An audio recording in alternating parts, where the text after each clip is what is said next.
आज हम सुनेंगे होली की कथा। बहुत पुरानी बात है। हिरण्यकश्यप नाम का एक राक्षस था। उसके पुत्र का नाम प्रहलाद था। प्रहलाद भगवान का परम भक्त था, परंतु उसका पिता भगवान को अपना शत्रु मानते थे। वह अपने राज में किसी को भी ईश्वर का नाम नहीं लेने देता था। हिरण्यकश्यप ने घोर तपस्या से विपुल शक्ति का संग्रह कर देवताओं को कष्ट देना प्रारंभ किया।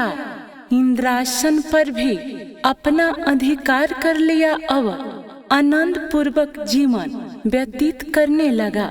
विष्णु से विशेष विद्रोह था। इसी की प्रक्रिया स्वरूप उसके पुत्र प्रहलाद में विष्णु के प्रति भक्ति की भावना जागृत हुई।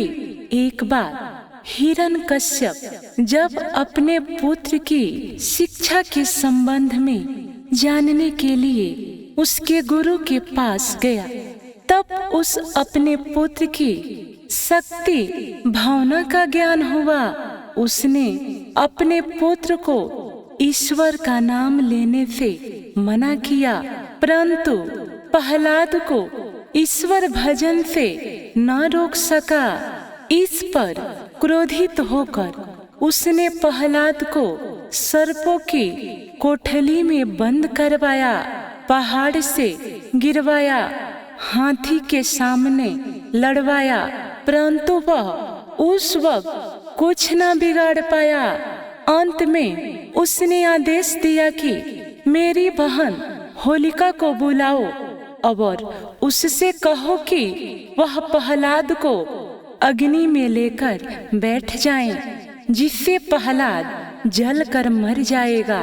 होलिका को ऐसा वरदान मिला हुआ था कि अग्नि उसको जला नहीं सकती। भाई को आज्ञा से वह भक्त प्रहलाद को गोद में लेकर आग के ऊपर बैठ गई, लेकिन प्रहलाद का बाल विवाह न हुआ और होलिका जलकर भस्म हो गई।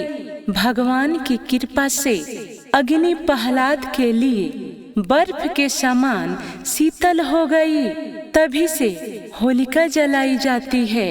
इधर जब हिरण्यकश्यप को पता लगा कि प्रहलाद तो बच गया और होलिका जलकर भस्म हो गई, तो अंत में निराश हिरण्यकश्यप ने क्रोधित होकर प्रहलाद को एक लोहे के खंभे से बांध दिया और पूछा, बोल कहाँ से तेरा भगवान जिसकी तू हमेशा रट लगाए रहता है।